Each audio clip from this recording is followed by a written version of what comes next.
Hello and welcome to India Career Center, the one-stop podcast for students, professionals, parents and guardians. In every episode, we will try to deal with a current topic that needs expert advice related to career guidance and career mentoring. Please welcome your host, Dr. S.P. Mishra to the show. And happy listening. Ladies and gentlemen, welcome first of all to this webinar. So this is our agenda today. Of course, the first and foremost, we will introduce ourselves, myself and Mr. Ramakrishna Bodu, who are going to be the speakers for today's meeting.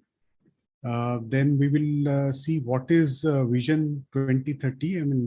Then a brief about the demographic details of India and why it is so important for us to know. And then we will talk about the importance of understanding each individual. I think most of you are parents who have joined here. It's important to understand about individuals, and that is something which we are going to see. And then we will come to the various options of beyond the 10th grade. So when we say 10th grade, it is going to be obviously 10th grade, and most of the career options will actually clearly crystallize after class 12th. So we will look at that. And then, of course, we will also talk about what are the different services which we can offer to you. And then we will have question and answer. So at the outset, let me introduce myself. My name is S.P. Mishra. Basically, by education, I'm an engineer, a mechanical engineer, backed with MBA and then doctorate in business management.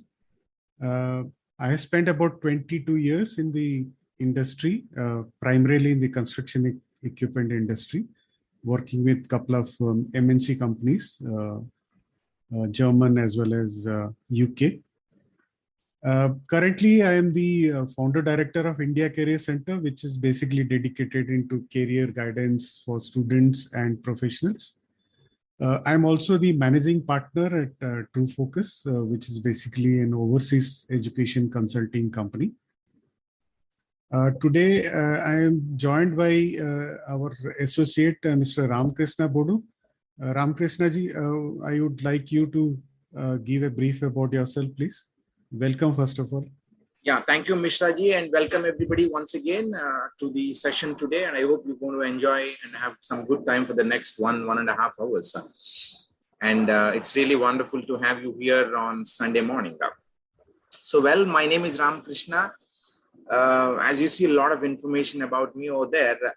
I come from an IT industry background, spent over 18 years in the field of information technology, working for large MNCs like Tata Group, General Electric, EA Games.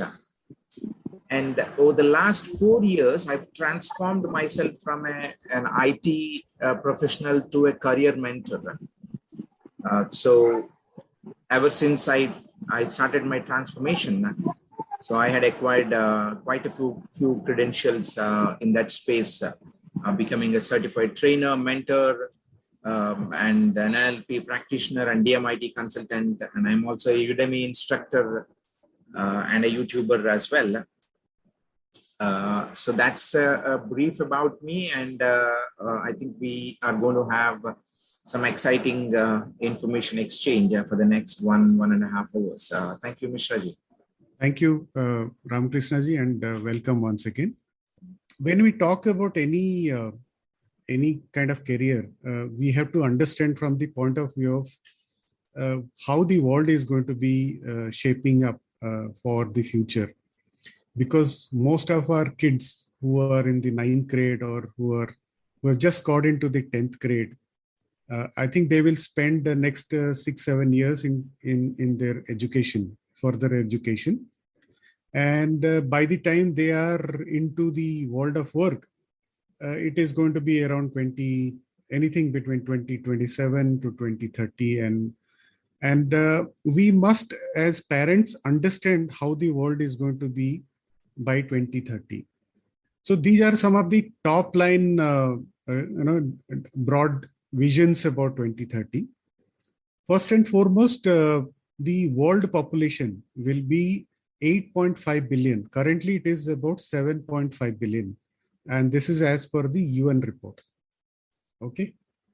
The second one is by 2030, about 1.4 billion people will be aged beyond 60.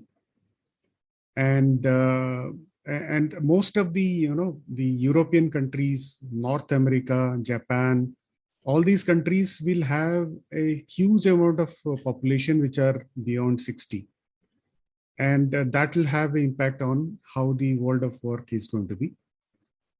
The other thing which is there is that by 2030 it is estimated that 7.5 billion people on this earth will have connectivity with internet.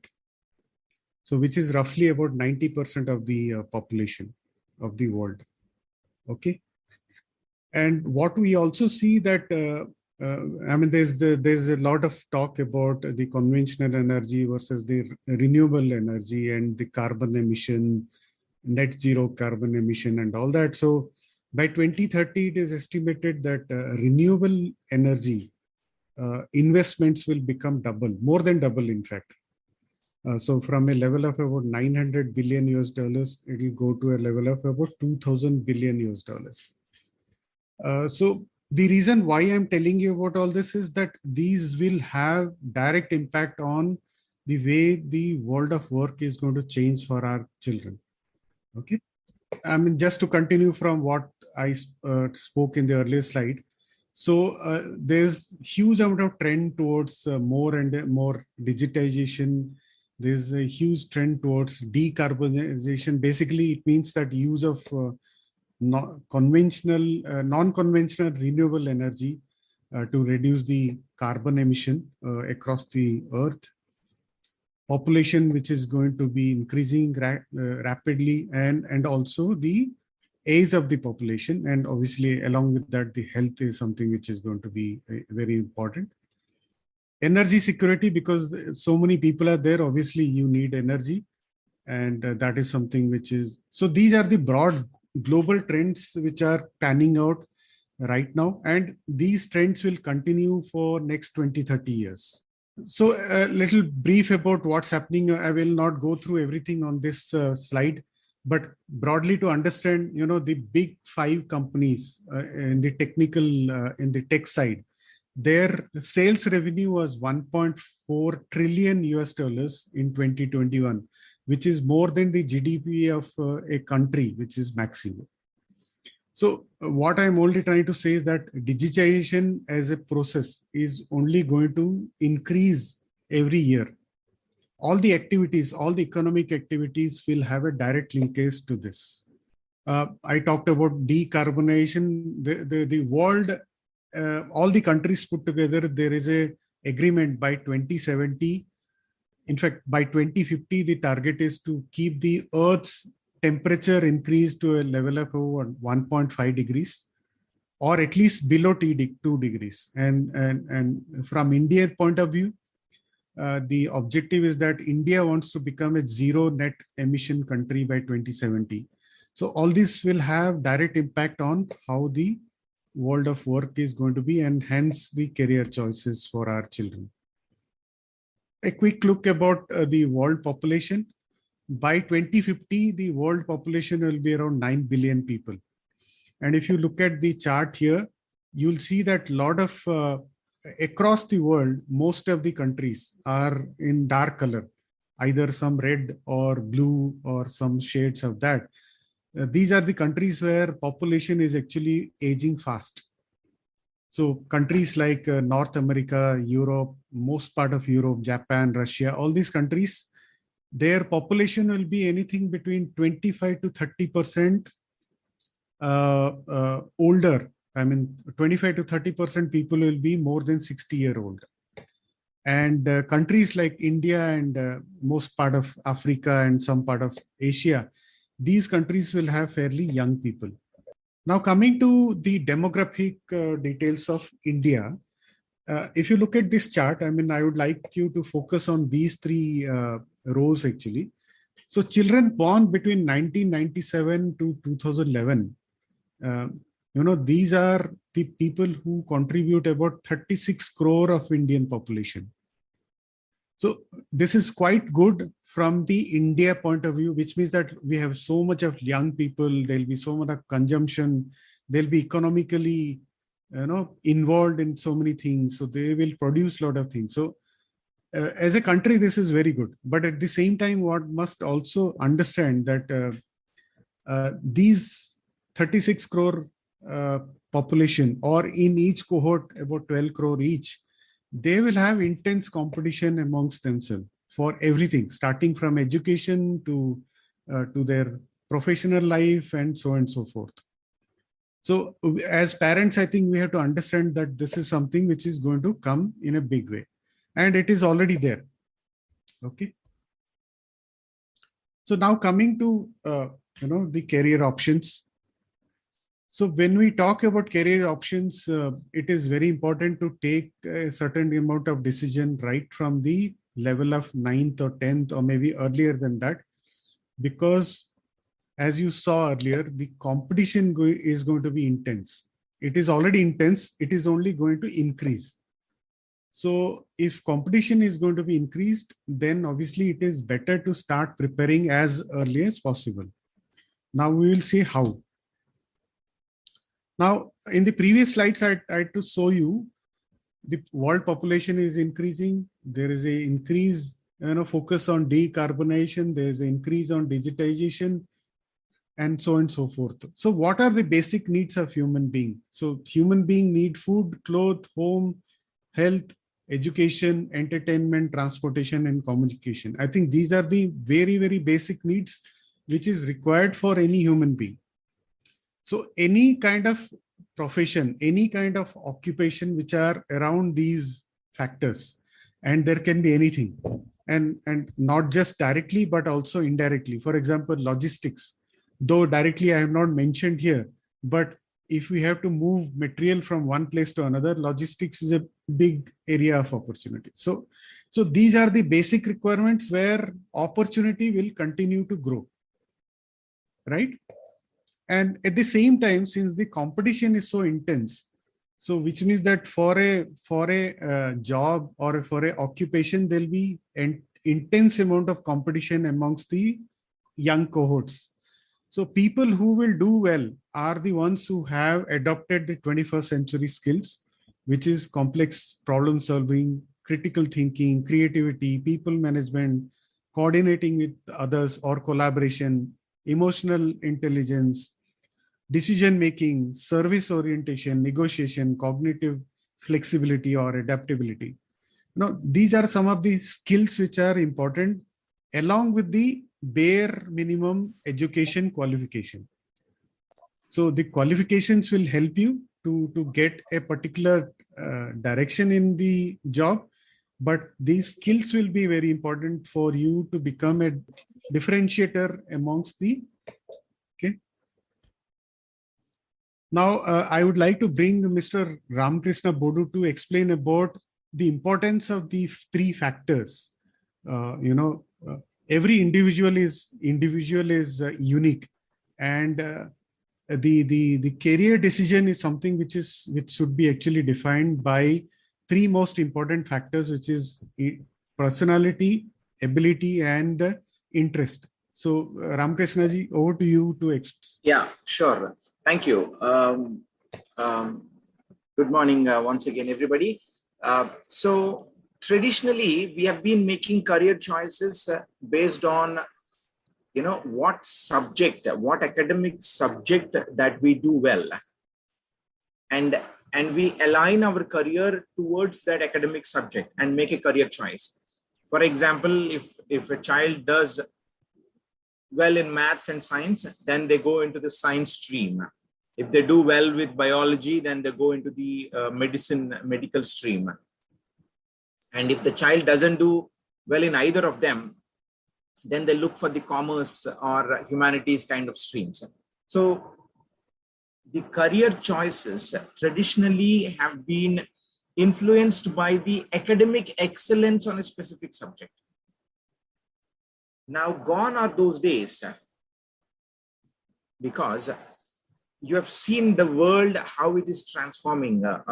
In the last 10 minutes, Mishra ji has explained how the world is transforming, how the landscape is making a shift, how the technology is advancing, and what are the factors that are actually going to influence it. So traditional practice is okay to a certain extent, because this is a big question, most parents will have in their mind. When I was in my 10th grade, depending on my 10th grade marks, I have chosen, a group in my 11th and 12th grade, and accordingly I went ahead, which was okay then. 20 years ago, 25 years ago, until 15 years ago, this was okay. But in the last 15 years, the world has been changing dramatically. Automation, development, technology, a lot of factors have been influencing them.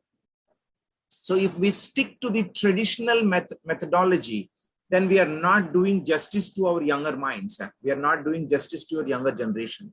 And another factor is, those days, 20, 25 years ago, the options and the opportunities were very limited. The career opportunities, the career options were very limited. But nowadays, the opportunities and options have been multifolded. So just by looking at only the academic excellence of a specific subject should not be the criteria to make a career choice. It actually should look at the following three factors: the personality, the ability, and the interest. So I'll give an example. What is this personality? Personality is kind of how is our behavior, how we conduct ourselves. Typically, when somebody has to define ourselves, they'll say, yeah, this boy is very quiet, or this girl is very aggressive. Another boy is kind of very detail oriented. Right? So these are the traits that we get explained by others. So that is what we could call it as a personality from the context of this career. So I'll give an example here to understand what this personality is all about. So imagine a boy who is very outspoken, outgoing, have got many friends, willing to work outdoor. This is his personality. This is that boy's personality, a 10th grade boy's personality. Outspoken, outgoing, willing to work outdoor, willing to deal with people. Now, you take this boy and put him into a role, into a job, which has to do with very less interaction with people. It is an indoor kind of work, sitting in front of a computer 8 to 10 hours a day in a closed office, not too much outdoor activity, very minimal people interaction. Now, will this boy naturally be enjoying that job? Definitely not, because it is against it is opposite to his personality. It is opposite to his traits.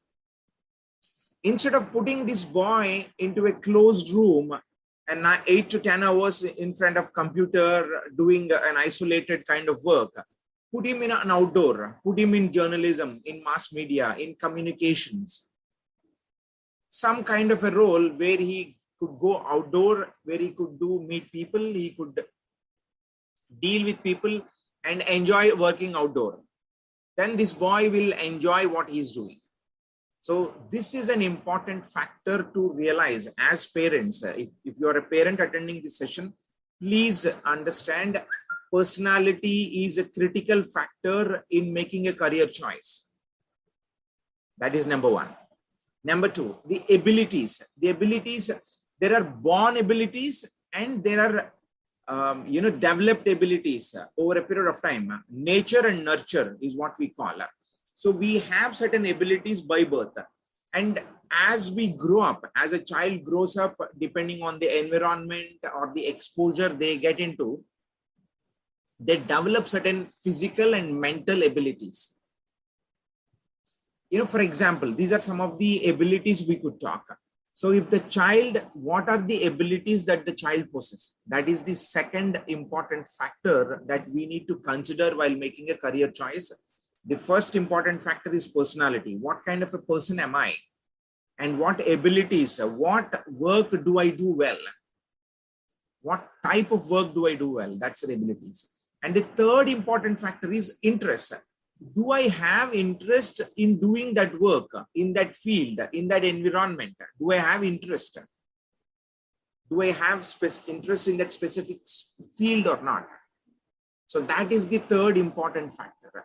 So all in all, we have to take into consideration the first and foremost, the priority item is the personality and the abilities, followed by interest. And then we should look at if all of them are mapping to a specific career, then see whether the child really enjoys in studying that specific subject or not. Okay, so that is how it has to be done. That is a more scientific, more appropriate way to make a career choice. If we are making a choice only just based on the marks they score in their 10th grade or 9th grade, or based on most people, who walk on that path, right, the herd mentality, then it is not a right choice that we are making for our children. As parents, we have to take heed. We have to be cautious in helping our children make a right career choice. So I repeat, the personality, the ability, and the interest. Based on these three factors, what can I become? What can I become with my personality? What can I become with my abilities and interests? And then once that what can I become is figured out, we can come back and do a reverse mapping and see what education is required. What academic path do I have to walk on? Do I have to go on, take maths as a major, or science as a major, or go with commerce, or go with humanities? That comes later. But today, we're still stuck to the traditional way of making choice. And believe me, this is one of the reasons why most youngsters are not happy once they get the job. And unfortunately, irrespective of the stream a child gets into in their higher education, they get hired by the same IT companies. Whether it is a civil engineer or a mechanical engineer or an electronics engineer or a computer engineer, all of them will be placed as a software engineer or as a software developer. Then what is the point that this child studied civil or mechanical or something else? Now it is good that we are getting employment, but do we enjoy that job eventually? Because our work life is almost like about 40 years of active career. Imagine a 23, 25-year-old youngster gets into a job. They have to spend at least 35 to 40 years of their life. If they don't love what they do, if they don't enjoy what they do, they'll be leading a mediocre life. That's very crucial. So that is why it is very important. Just keep that only one factor aside and focus more on the personality, ability, and interest, and then take the academic interest into account. Then make a career choice. Then it becomes fruitful. So that is how this whole thing has to be done. Career, please understand, career is not equal to education. Getting a degree will not make a career. Getting higher education, getting a post-graduation will not give you a career. It may give you a job. You might be earning some decent amount, but is that all in life? No, there's a much beyond, because our identity has to be our career. What is that I want to become? What is that I could contribute to this world? What is the impact I want to create in this society? Those all are the very important factors. So all in all, the personality, ability, and interest, then comes the academic subject interest. So if we can take all of them together and then see what that child could become, then that makes an appropriate choice, my friends. As Mr. Ramakrishna mentioned, we should actually look at, as a 360-degree view rather than just the academic path. Of course, we will talk about the academic path in the next few slides, just to give an overview of what are the different options. But I think it is important to focus on the overall personality, ability, and interest of the child, so that the career which you choose is something which is sustainable, because we all know that there's already a lot of trend which is happening across the world in a lot of knowledge centered work. The the repetitive jobs are all taken over by automation or AI and things like that. So what is left is are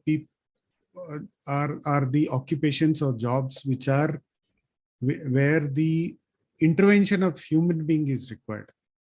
Okay, so just to take you through the the options. Of course, after 10th, obviously the different options could be the MPC or PCB or MPC, geology, arts, commerce, and so on and so forth. Apart from this, of course, there are some vocational training programs also, which Ramkrishna ji, would you like to add here? What are the different vocational training programs one can look at? So after a child completes 10th grade, whether it is CBSE or state board, the following are the streams, as you see on your screen.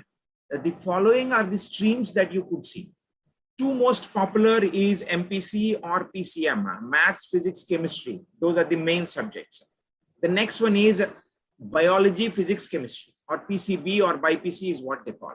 These are the two most popular streams or groups, we call them, that one can choose. Now, if you take MPC, then it will lead you to engineering. If you take BIPC, it will lead you to medicine. That is the most known to everybody. But that's not the end of the world. Engineering and medicine are not end of the world, because these two aspects are exhausted, especially the medicine. The number of students appearing for the NEET exam and the JEE or any other engineering entrance exam is far beyond the number of available seats, especially in case of medicine. Engineering, everybody can get an engineering seat. So now let us not limit ourselves here only to engineering or medicine, because there are many other careers which we will touch upon in some time, depending on what stream you choose. But further beyond this MPC and BIPC, you can go with commerce or humanities or arts, it is called as. In commerce, we talk about commerce with maths and commerce without maths, typically in the CBSE context. They call it as HEC, MEC, these kind of, maybe in the state level, streams. And with arts, which is like humanities is what called, CEC is what they call, right? So typically, these are the streams that are broadly available. And of course, there is something called MBIPC, MPC with computer science as an optional, BIPC with psychology as an optional subject. This is, I'm talking about the 11th and 12th, the intermediate or +2 subject combinations. Now, here I would like to call out a very important point. Generally, we get carried away if our child is studying in 10th grade in a specific school. So please don't be obligated with the groups or streams that are limited only in that school. Be open to explore what are the options available outside, which is in the best interest of your child. And the reason is specifically you will find MPC and BIPC everywhere and anywhere, because that is where the demand is more. Because we are stuck to that point of medicine and engineering. We are not coming out of that shell. So think beyond that medicine and engineering and look for those commerce with maths, without maths, and then humanities and other careers as well. Now, before even we talk about anything else, there are other options. There are something called intermediate vocational, computer science, electronics, various other branches that are available as a vocational groups. That is another option that we could one could opt for. This especially you would see in the state boards. Right? There is also a polytechnic diploma, 3-year polytechnic diploma right after 10th grade. One doesn't necessarily have to do intermediate or +2. They could go for polytechnic diploma. And there is also this state level rural youth educational institutions, especially in Andhra Pradesh and Tamil Nadu. They call it as Rajiv Gandhi, UKT is what they call. In Basar and then other places, they have these 6-year kind of integrated programs. So that's another option that one could look for. Besides that, especially if someone from a rural segment, if they're looking at, they could look for ITI, Industrial Training Institution, as an option as well. So polytechnic diploma, state level rural youth educational institutions, ITI, industrial training institution. These are some of the other options which are more of a job oriented or an occasional oriented courses that one could choose. It is not just the intermediate. Now, if somebody for some good reason exploring sports or other areas where they had to spend a lot of time outside classroom, then they could look for National Institute of Open Schooling. That's also a possibility where it calls for an on-demand exams. So those are the options that I would suggest that one should keep in mind, and don't be obligated with what is being offered. Be obligated to what suits your child, what is in the best interest of your child personality, ability, and interest, and then make a choice that will help you make an informed career decision. So there is no regret after 5 years or 10 years. Okay, so that's the point. Now let's look at some of the careers, what are typically available. As we all know, engineering, which has got more than 100 different branches, literally more than 100 different branches, which is offered by engineering. It has the traditional, mechanical, civil, automobile, electronics and communication, computer science, engineering, mining, material, metallurgy. These are some of those traditional, marine engineering, some of those traditional engineering branches. If you get to MPC and then, wish to do engineering, if that suits your child, if your child is more of an equipment oriented, more hands-on oriented, then engineering is one of those best opportunities a child could explore. But for an MPC child, it is not just an engineering. They could do BSc, Bachelor of Science. They could do, architecture. They could do, Bachelor of Computer Applications. They could explore planning, design and planning as an option. Engineering is not the end of the world, my friends, though it is most sought. There is something called actuarial science, animation and multimedia, architecture, aviation as a sector, right?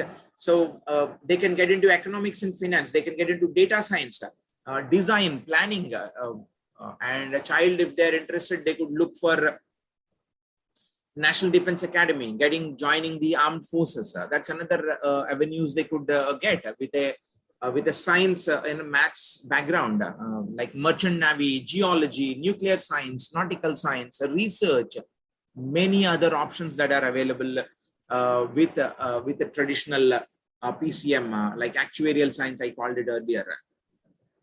That's an opportunity available. This is basically after making a choice in 11th and 12th, after 10th grade, then where does it lead to, if not engineering? That's what we're talking about. Now we could look at some of the options that are available with a PCB, with biology, physics, and chemistry. Typically, it will be MBBS at the medicine 5.5 years, if not BDS. Then within that medicine sector, it is homeopathy, Ayurveda, Unani, naturopathy. All those are the options available. These all have to go through the NEET, right? The common entrance examination called NEET. Now, we all know the equation. NEET, over 16 lakh students appear for that NEET exam every year. Every year, over 16 lakh students appear for that, and over a little over a lakh seats are available, put together MBBS, BDS, and all the other disciplines. So what about the rest, 14.5, 15 lakh students? Do they have to regret saying that, no, I didn't qualify for medicine, so I'm not, good in this world? No, definitely not. So they could look at other prospective options like allied medicine, paramedicine. Precisely, there are various other options with PCB. So they should not limit their options only to mainstream medicine. They could look at allied medicine, paramedicine, which includes physiotherapy, occupational therapy, radiology, clinical research. Besides this allied and paramedicine, they could look at and specialize in, students could look at specialize in botany, zoology, bioinformatics, genetics, environmental science, microbiology, biochemistry, psychology, immunology, right? Food science, forensic science. There are many other disciplines or specializations in one could make a career, forensic science for that matter. So these are the other options which will lead with a PCB background. Now, when it comes to commerce, most sort of it is a BCom, right?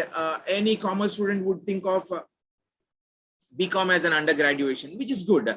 But besides BCom, there is a Bachelor of Business Management, Business Administration, Business Analytics, Business Communications, a lot of other options.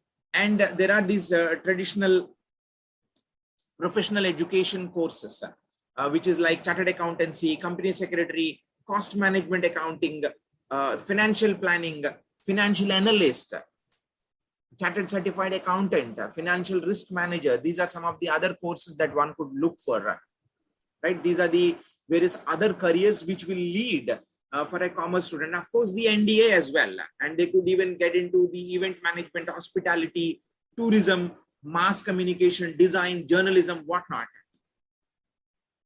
right? So if they have maths with them, they could get into many other, options as well.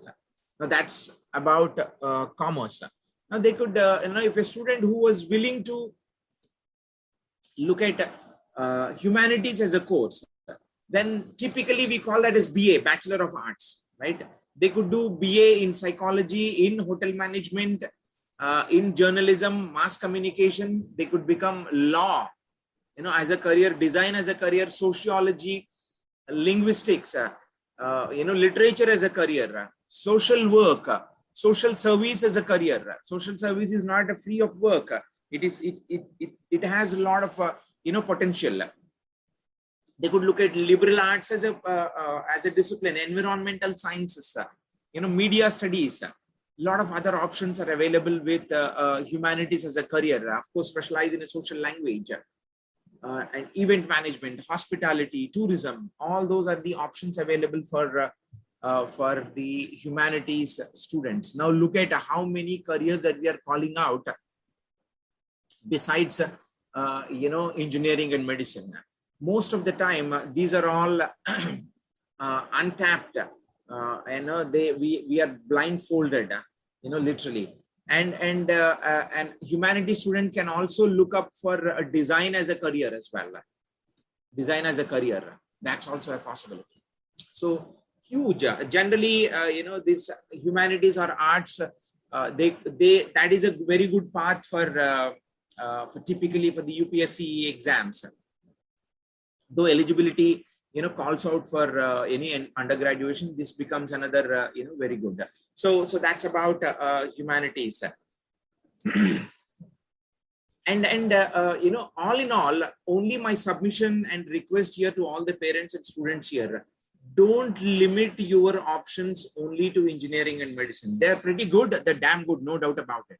If you are meant to do that specific discipline in engineering, if you are meant to become an expert in that medicine field, no doubt about it. But don't think that that's the end of the world. Don't get trapped into those, in the rote methodology of mugging up and then clearing their entrance examination. Be open, be creative, be adaptable, be flexible in making a career choice in other fields, like we talked, in commerce or in humanities or with PCM or PCB background. A lot of other options, and they are all very rewarding and worth considering careers. But the bottom line is, does your personality suit to that career? Do you have the abilities to do well in that career? Does that field or career really interest you? And are you good? Are you comfortable in dealing with that specific academic path, academic subject, which you have to study if you choose that career? These are all the factors that need to be considered. And as we talked at length about the various career options that are available, so please take a moment and then think about it and understand. Now comes the big question. Okay, now this all information is very good. Now, how do I know what kind of a personality do I possess? How do I know what kind of abilities do I have? How do I know my interests? I know, my interests keep changing. What abilities, will actually suit for a specific career. That becomes a $1 million question. So now how to answer them? And that is where we come in as experts. That is where we come in as mentors and counselors to help you navigate through that journey. We can help you do a thorough assessment, a scientific assessment in order for you to make a right career choice. Depending on the grade, depending on the age group, we can help you make an assessment.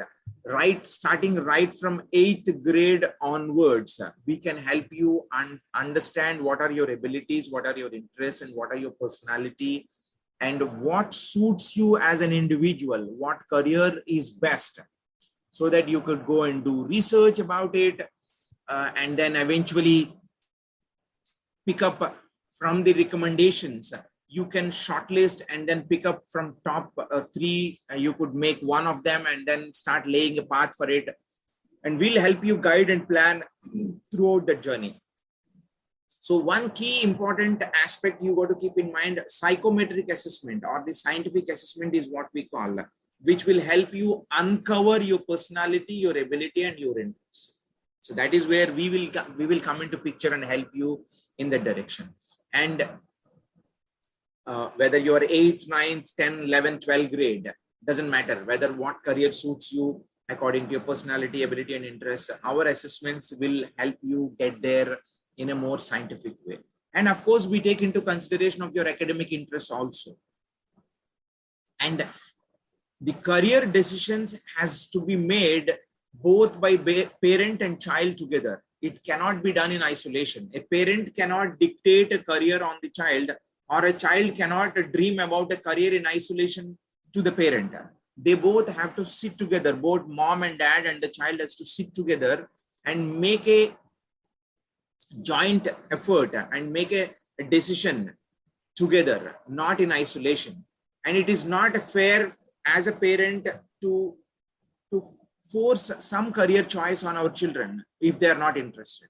And at the same time, a child cannot have his own dreams in isolation without keeping parents in loop and or without informing parents. So that's not a right approach. So please do keep in mind the career decision has to be both parent and child has to sit together and do a bit of a research and understand, possibly go through the psychometric, scientific assessment, and then come to a conclusion. What are those top 3, top 5 careers that will suit my child, that will suit me? And of them, what is the best, what I like, and then accordingly make a choice. It is not just MPC is offered in my school after 10th, I go and join MPC, or BPC is offered, I go and join BPC. It may be a suitable one, it may not be a suitable one, but make sure that you check that. So that's very important. Grade wise, age wise, assessments and guidance, we are here to help you. And besides that, there are other services which we also offer about the overseas higher education. I would let Mr. Ji talk about it. Yeah. So I think, today the higher education, whether it is in India or abroad, it has become important for the school children to create a differentiating profile because the competition is so intense that you need to be different from others, and that you have to showcase for your entrance or admission into the higher education institutions within India as well as outside India. Of course, within India, the requirement is still very academic centric, but it is changing quite fast, and it is going in that direction of also, along with academic, what is the profile of the child? And profile, it means what are the other things other than the academics which the child has, and this has to be properly presented. And this is something where we can help you as professionals. We can also guide in terms of if there is a requirement of a student wanting to take up education within India, we can offer the complete 360-degree solution for that. And also we can, of course, offer you the overseas education services. And that starts from undergraduate level to the PG level and other things as well. So I think from the presentation point of view, that's all we have to talk about. We can take some questions from the parents if you would like to ask. Okay, I think we have a question already from in the chat box. Either you can unmute and ask your question or type in the question in the chat box. Either way, we are okay. So the question here is, I will read the question and then answer it. What would be the best path after 10th if we wish to prepare for civil services? Okay, first let's understand, does civil services suit the child or not? You know, if it is yes, is it IAS, IPS, or what are other services that suits the child? If that decision is made, then comes what academic path the child has to walk through. So the eligibility to appear for civil services is to have a 21 years of age and have an undergraduate completed. So that's the eligibility for civil services, right? So that means any undergraduation is eligible. But the best path, since it was asked in the question, the best path is relevant path. There is no best path. The relevant path is if a child can go through the humanities, the arts, that would be a relevant, appropriate path, because there is a connection with what they're going to do from the subjects of the academic subjects, what they're going to study. Now, of late in the recent years, we have been seeing an MBBS or an IIT graduate also appearing for civil services. That's also fine.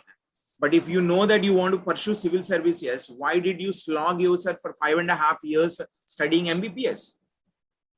Right? So keep that in mind. So the relevant and appropriate path would be getting into the humanities stream after 10th grade. That would be appropriate. So just to add this answer about the civil services, I will share a link also about, I've done a small video on the YouTube, which I will share. You know, a lot of engineers also, get through the IAS exam. In fact, highest number of engineers actually pass the IAS exam. But also at the same time, all those engineers also take up the humanities as their subjects to qualify for those exams.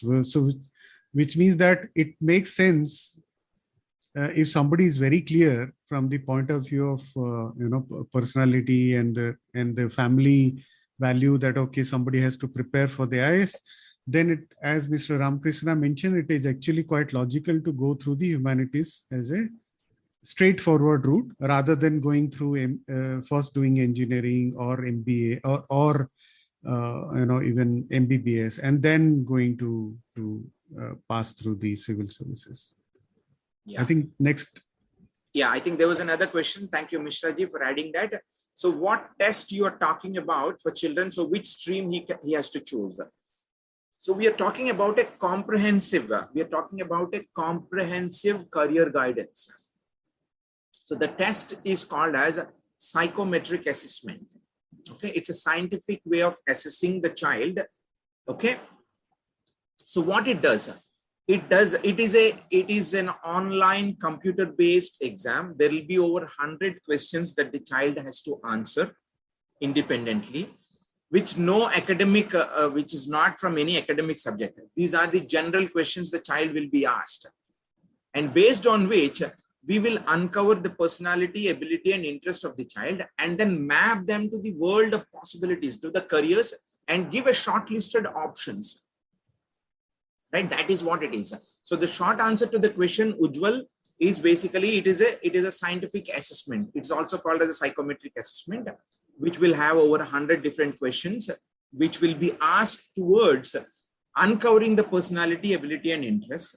And then we take into account of the child's academic interest and then plan for it. Okay, so that's one. And I think we have another question: is DMIT report accurate to decide the career? Largely yes. DMIT it is a dermatoglyphics multiple intelligence test. So that's what it is called, for the benefit of others who are not familiar with it. So it is largely yes, but as the child, but it doesn't test the psychology, the psychometric aspect of it. So a child of 3-4-year-old onwards, and until they get to an age of 13-14 years, until then to develop the child holistically, DMIT is going to play a very crucial role. But once the personality is formed, 14 plus years, that is when the personality is rock cemented. So we need to find out the personality of the child also. So DMIT helps to find the inborn talent, right? So now the developed talent, which will only be covered only after 14 plus, which is basically once the personality has taken a shape. So ideally, if we are looking to find out what are the inborn talents, what are the multiple intelligences of the child, what are the learning styles of the child, and what kind of traits does the child possess as inborn, that DMIT is going to help. But it is always advised at 14 plus to undergo another round of assessment. So that would lead to a large, we don't leave any room as far as the child potentially is concerned. Yes, it plays a key role. DMIT is fairly good option. So that's, I hope that helps Jansi, Lakshmi, ma'am. And now there's another question. And if your question is not, if you're not satisfied, you can come back with a follow-up as well. We're most happy to clarify. So I will go to the next question.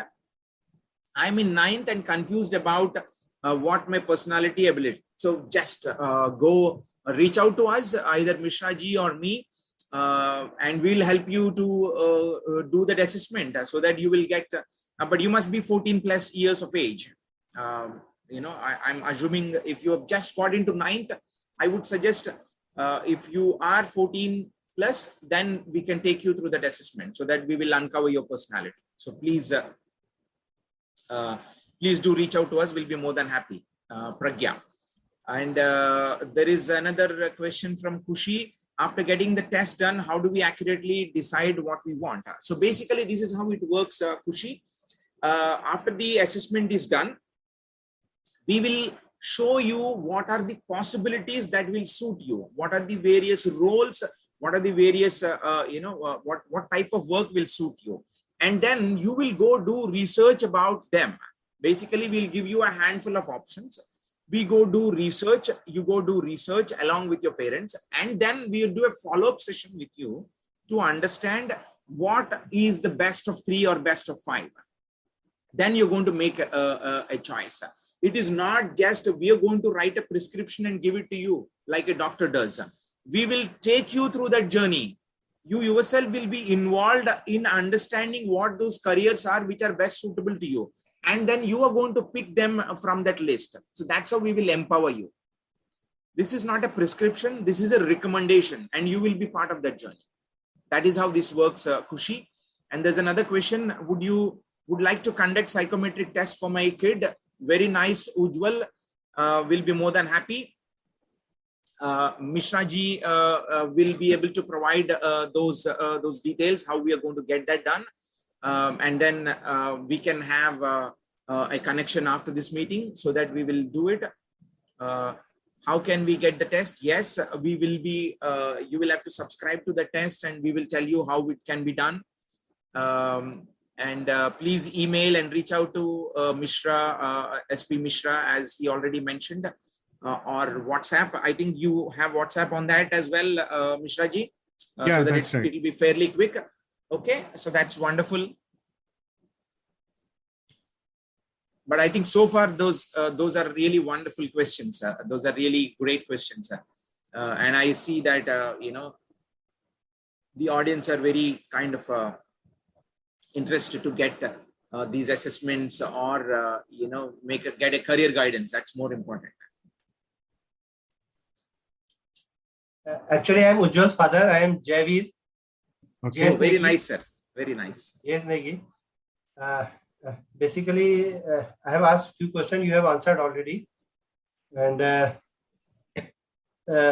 basically, my son is in 10th, Ujjwal is in 10th, and the main doubt is what to take. PCM or the commerce, it is the main doubt. And I just want to know, where are you based, and how do you conduct all these tests? Sir, I think the physical location doesn't matter anymore, actually. Yes.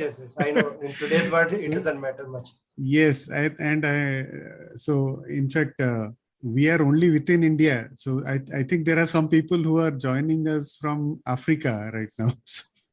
So the physical locations doesn't matter, but just for your academic information, both of us are actually based in Hyderabad. Oh, so nice. Yeah. I'm in Vizag. Oh, you're in Vizag. Okay. Good. Yeah. So this will all be an online, engagement. Ever since COVID has pushed us to only do it. So this is a more convenience. So everything will be a computer-based online, Zoom or, whatever that online platform based. So right at the comfort of your home, we're going to conduct these, sessions, sir. So just for the information of others who joined us a little late, I have created a YouTube link. I think that is going on live right now. So you could actually see that in your, whenever it is convenient for you, in case you missed it. And we are, of course, available for any more questions. So thank you so much, everybody. Really wonderful to have you on this session today. Thank you, audience. Thank you, Ramakrishna ji. So thank you everyone for joining us, and hopefully this was useful information to you. And as I mentioned, this is available on the YouTube. The YouTube channel is India Career Center, so you can always go back and see the video of this at any point of time, and we can also share with you any specific information if you'd like to take from us. You can always send a WhatsApp or mail it to us. We'll be more than happy to help you out. Thank you, and I think we can call it a day, and have a great Sunday. Thank you. Hope you enjoyed this episode. We sincerely wish you could take something from our conversation today and be able to apply it to your life in a positive way. We value your feedback. This can help us improve our future episodes. So share your thoughts to serve you better. If you want us to focus on a topic which you think is of importance, let us know. We will share our expertise in future episodes. So, see you soon with a new topic and help you in your career journey.